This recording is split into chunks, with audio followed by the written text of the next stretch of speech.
Bem-vindos ao nosso Pode Sim. É com alegria que retornamos, né? Paramos aí uma semana e hoje estamos dando continuidade com o tema novo. Nós teremos uma pequena série, serão 4 programas, onde nós vamos abordar o tema da autodestruição, né? O suicídio, né, de uma maneira mais direta, e outras questões ligadas à autodestruição.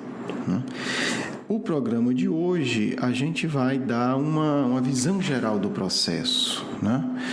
Porque talvez o conceito mais importante para a gente entender, para começar a falar sobre esse assunto, é o conceito da autodestruição enquanto um processo. E o que é o conceito de processo? Né? O conceito de processo nos leva a entender, né?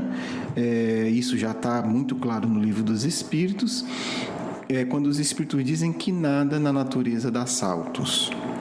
E isso é uma realidade de todas as dimensões que a gente possa conceber. É uma realidade espiritual, é uma realidade emocional, é uma realidade das nossas relações, é uma realidade do nosso comportamento, é uma realidade da sociologia, é uma realidade da química. O que é que os Espíritos estão dizendo ao afirmar isso? Tudo acontece mediante a um processo. Nada acontece mediante um passe de mágica. Nada acontece do nada. Né? Quando a gente diz que uma coisa aconteceu do nada, de fato a gente está dizendo, eu não fui capaz de perceber o processo que levou a tal situação. Certo? E isso serve para a gente fugir de uma série de ilusões que às vezes nos tornam infantis. Né? A Terra vai se transformar de uma hora para outra. Né? Quando der o ano 2000, o mundo vai ser um mundo maravilhoso. Isso é totalmente contrário à visão espírita e totalmente contrário a qualquer visão mais ou menos lúcida. Nada na história aconteceu assim. Tudo que a gente observar em termos de fenômeno humano, biológico, social e etc., se dá por meio de processo. Então, marcado esse primeiro ponto, né, entendido esse primeiro conceito central, que toda a vida é processo. Se a gente quer pegar um símbolo, por exemplo, a água, né? A água, quando se transforma em vapor, ela passa de uma maneira mais rápida ou não, de acordo com a fonte de calor, por todos os graus. Ela não sai de 10 graus, vai a 100 graus instantaneamente. É um processo, certo? O amadurecimento físico, o amadurecimento intelectual, o amadurecimento biológico são processos. Alguns processos demoram horas, meses, anos, milênios. Quer dizer, cada transformação ela se dá por meio de processo. Bem, entendido isso, nós podemos falar que o suicídio é também um processo. E aí é o ponto central para a gente entender. Quando eu digo que o suicídio é um processo, eu estou dizendo que ele não é um ato que ocorre de repente. O indivíduo pode cometer o suicídio de repente, mas até ele chegar a esse ato infeliz, houve um processo. E é importante a gente entender isso porque se há um processo, né, em que vai dar numa culminância, é possível pensarmos em intervenções para que esse processo não ocorra no caso do suicídio. Quando a gente fala de nossa evolução espiritual, é um processo. Nós podemos pensar em intervenções para que esse processo se amplie e se acelere, no caso da evolução espiritual. Então, quando a gente fala de processo, a gente também fala que é possível alterar, que é possível acelerar, em muitos casos que é possível evitar, e etc, etc. O processo que leva ao suicídio é evitável. Então, a gente precisa entender esse processo, entender como atuar para evitá-lo. Então, vamos agora para o suicídio. O suicídio é um ato de autodestruição. É um processo de autodestruição. Tanto que na literatura espírita nós falamos, né, de uma maneira simples, né, simplificada, didática, de 2 tipos de suicídio. E aí fica claro que é um processo. O suicídio direto, né, que é aquele que o indivíduo, em um ato, destrói a vida física, mas nós também falamos de um suicídio indireto. O indivíduo não destrói a própria vida, mas ele tem atitudes que vão diminuindo o tempo de vida e ele vai se autodestruindo. E não é de se estranhar que o indivíduo que chega ao suicídio direto, quase sempre, para a gente não ser radical, mas todos os estudos apontam que ele teve um longo processo também de suicídio indireto. O que é que a gente chama de suicídio indireto? A gente depois vai falar um pouco mais, mas são atos compulsivos, vícios, desequilíbrios emocionais intensos, brigas, ódios, discussões e etc, etc. Então, entendido isso, que o suicídio é um processo e que existe um processo de autodestruição direto e de autodestruição indireto, nós vamos refletir um pouco sobre o que leva a esse processo, o que caracteriza o processo do suicídio. Nesse primeiro programa, a gente vai falar de uma visão geral, muito baseado, além da nossa compreensão espírita, em um documento de uma organização não governamental, que trabalha com suicídio há mais de 50 anos, que a gente colocou o link aí para vocês verem, visitarem, o Centro de Valorização da Vida, o CVV. O documento deles também tá aí para acesso direto de vocês, e nós também achamos que é de grande valor vocês olharem o site dessa organização para pegar mais informações e entender melhor isso, e quem sabe poder colaborar com elas, aqueles que tenham perfil e possibilidade de colaborar como voluntários. É uma instituição sem fim lucrativo e que trabalha de uma maneira muito, muito eficiente, muito interessante. Eles vão colocar nesse documento várias causas que levam à autodestruição direta, certo? Entre outras, a culpa e o remorso, a depressão, a ansiedade e o medo. Vou destacar essas. Hoje nós vamos falar da culpa e do remorso que levam ao suicídio, certo? E aí é importante a gente entender como isso pode ser modificado, Como isso pode ser modificado. Culpa e remorso. Primeiro, como nós lidamos com o nosso sentimento de culpa / remorso? É a primeira questão. E nisso o Espiritismo nos ajuda muito se nós entendermos e aplicarmos o Espiritismo na nossa vida. Como lidar com a culpa e com o remorso? Primeiro, nos situando dentro da lei de Deus. Onde eu estou no processo da minha evolução, um outro processo. E entender que o processo de evolução, ele comporta dentro dele erros e acertos, erros graves e acertos maravilhosos. Então, todos nós cometemos dezenas de erros graves nesta encarnação e muito mais no passado, sem sombra de dúvida. Se nós formos ver a nossa situação 1000 anos atrás ou 2000, não vai ser bonita. Se alguém ousar olhar 5000 anos, vai ver coisa muito, muito feia, salvo aí alguma exceção, algum espírito superior que esteja nos ouvindo. E aí as coisas feias dele vão estar 15.000 anos, sei lá. Então, entender que nós sempre erramos. Isso pode parecer forte, mas é importante a gente pensar. Nós já cometemos praticamente todos os tipos de crimes. Nós já matamos, nós já mentimos, nós já traímos. E o grande exercício que nós temos que realizar é o exercício do auto-perdão. O exercício da autoaceitação. Porque grande parte do sofrimento que nós passamos são frutos da autocondenação. Deus não necessita que a gente viva se punindo. Deus não quer isso. É um processo nosso de fazermos a caridade conosco, de sermos generosos conosco. E isso pode evitar o suicídio. Só que precisa uma dose de honestidade. Porque a gente se culpa e nega que erra. A gente se condena e faz de conta que erra. E a gente fica num ciclo vicioso que pode levar ao suicídio. Qual é a atitude que o Espiritismo nos aponta? Honestidade. Assumir os próprios erros e saber que é possível repará-los. Essa é a grande mensagem de esperança do Espiritismo. Não interessa se você foi nazista, não interessa se você foi um carrasco, não interessa. Interessa que você queira se melhorar. E se você tiver a tendência de cair no drama da autoculpa, pense o seguinte: eu errei muito, eu vou acertar muito. Eu estraguei muitas vidas, agora eu vou ajudar a muitas vidas florescerem, a muitas vidas se tornarem melhor. Então, o lidar com a culpa, ele começa com a visão de mundo verdadeira. Entendendo que, primeiro, é necessário assumir o erro, seja qual for. Segundo, todo o erro tem solução. Todo o erro tem reparação.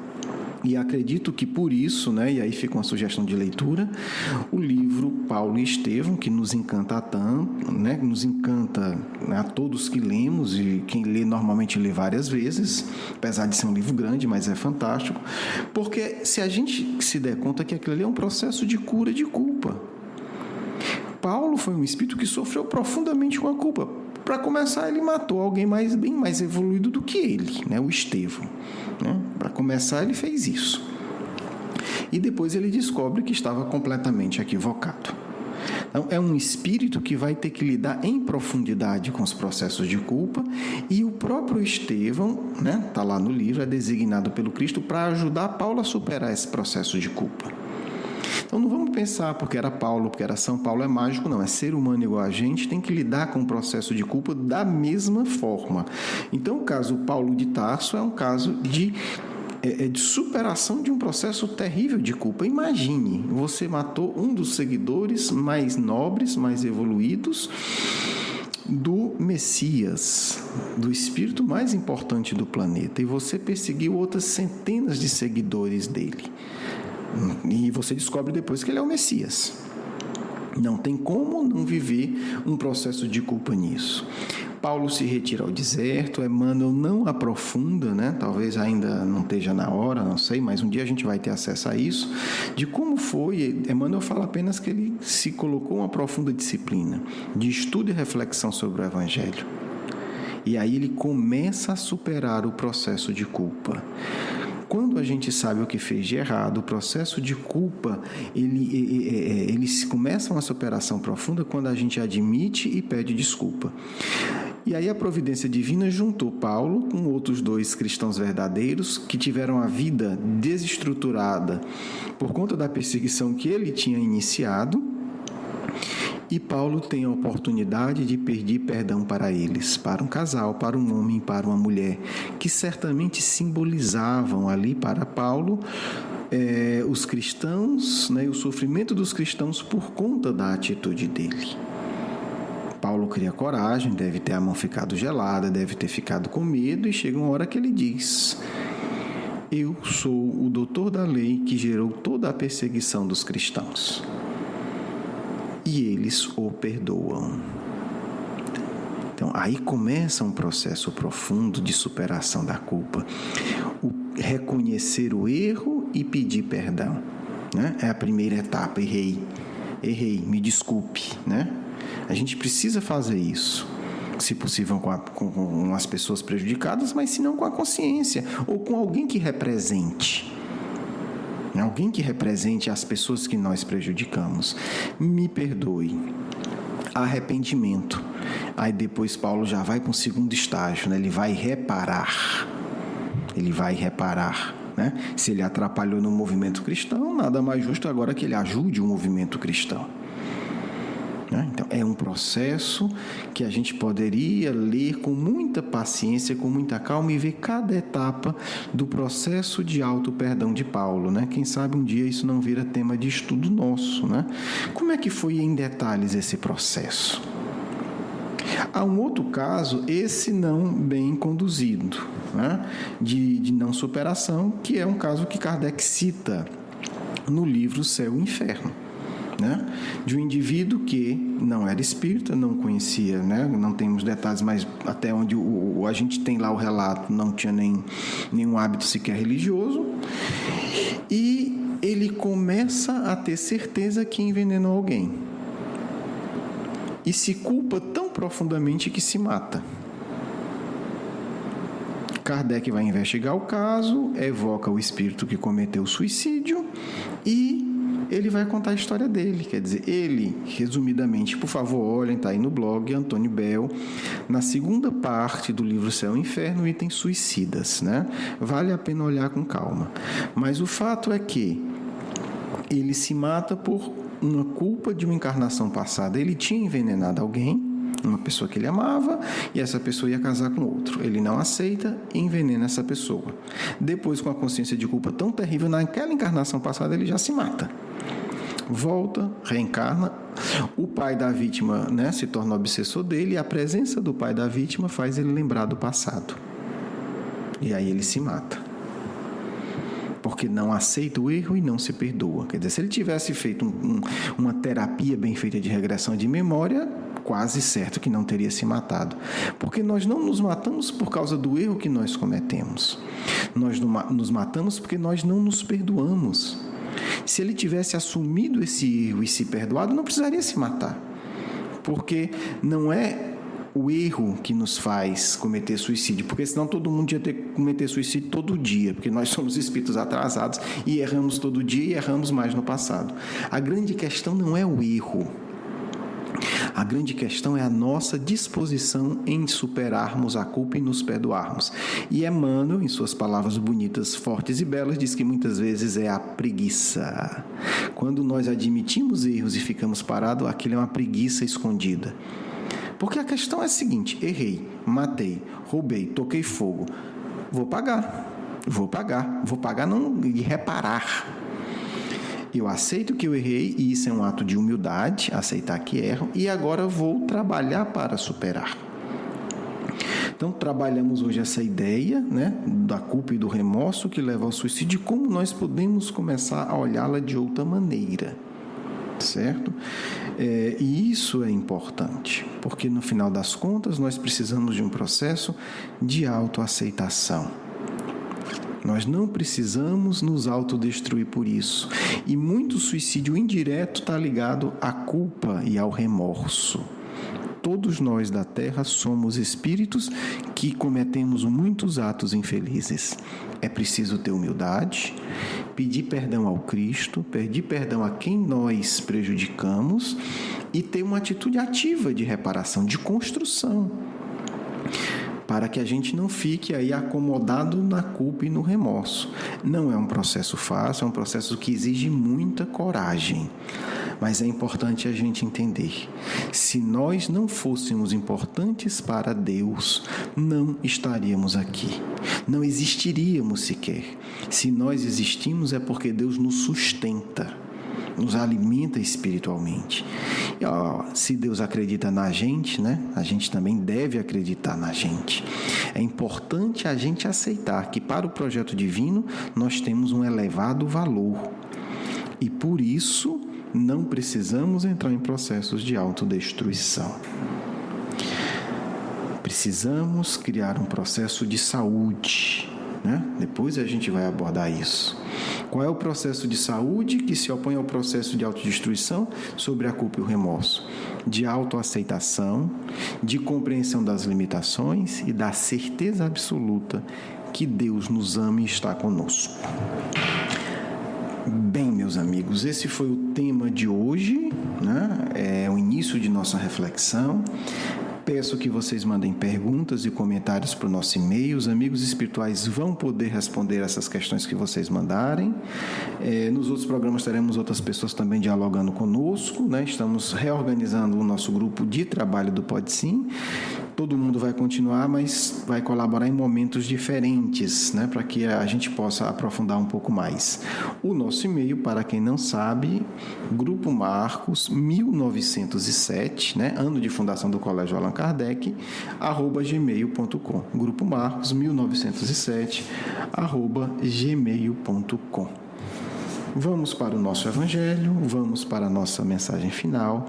Aguardo comentários, perguntas para a gente, perguntas para os amigos espirituais, para que a gente possa desenvolver um diálogo entre nós aqui, mas também entre vocês e entre os amigos espirituais. Vamos para o nosso Evangelho.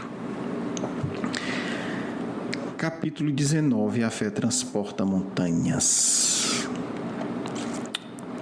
O poder da fé. Quando veio até o povo, um homem se aproximou dele, lançou-se-lhe aos joelhos e lhe disse: Senhor, tende piedade de meu filho, que está lunático e sofre muito, porque ele cai frequentemente no fogo e frequentemente na água. Eu o apresentei aos vossos discípulos, mas não puderam curá-lo. Jesus respondeu dizendo: Ó raça incrédula e depravada, até quando estarei convosco? Até quando vós sofrereis? Trazei-me cá essa criança. E Jesus, tendo ameaçado o demônio, ele saiu da criança, que foi curada no mesmo instante. Então os discípulos vieram encontrar Jesus em particular e lhe disseram: Por que não podemos nós outros expulsar esse demônio? Jesus lhes respondeu: Por causa da vossa incredulidade. Porque eu vos digo em verdade, se tivesseis fé como um grão de mostarda, direis a essa montanha: transporta-te daqui para ali, e ela se transportaria, e nada vos seria impossível. São Mateus, capítulo 17, versículos 14 a 20. Vamos à nossa prece. Pai de amor e bondade, suplicamos, Senhor, teu amparo e tua proteção e tua permissão para que possamos receber uma mensagem dos bons espíritos que assistem às nossas atividades. Que assim seja.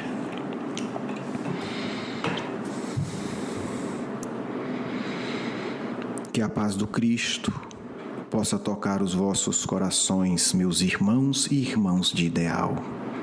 Sejamos nós aqueles que, ante a tormenta social que avassala a terra, sejamos capazes de estender mão segura aos nossos irmãos que vacilam e pensam em cometer um ato tão infeliz como o do suicídio.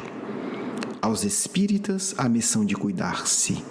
Aos espíritas, a missão de amparar os frágeis seres que ainda não descobriram o poder da fé. A fé há de transportar este mundo da sua situação infeliz a uma situação de paz. Esta fé que parte de vossos corações há de sustentar os vossos irmãos, carentes de orientação e amparo, e que pensam em aniquilar a própria vida. Irmãos, unamo-nos. É hora de pensarmos como agir para evitar o suicídio, em situações gerais e particulares. Contamos convosco, contamos com as vossas preces, contamos com a vossa ação em criar um movimento de reflexão mais profundo, inspirado em Jesus de Nazaré, que mostra o sentido da vida. Não pregações vaidosas, não afirmações superficiais, mas que vosso ser seja tocado de dor pelos suicidas e por seus familiares, e que do íntimo se coloque diante do Mestre dizendo: Mestre, quero colaborar contigo, ajuda-me a ajudar aqueles que enlouquecem e em momentos infelizes tentam tirar a própria vida. Esse é o nosso apelo inicial. Que cada um pense como colaborar, que cada um compartilhe histórias elevadas de recuperação, e assim conseguiremos, se vocês nos apoiarem, a criar um espaço em nosso blog de valorização da vida, de amparo aos que pensam suicidar-se e de consolo para os parentes daqueles que tiveram seres amados que cometeram esse ato infeliz. Isso se dará, meus irmãos, apenas se cada um se dispuser a colaborar com perguntas, com histórias, com participação, e assim conseguiremos criar uma campanha permanente para a superação do suicídio em nossa sociedade. Paz a todos, de vosso irmão e amigo em Cristo, Caibar de Souza Schutel.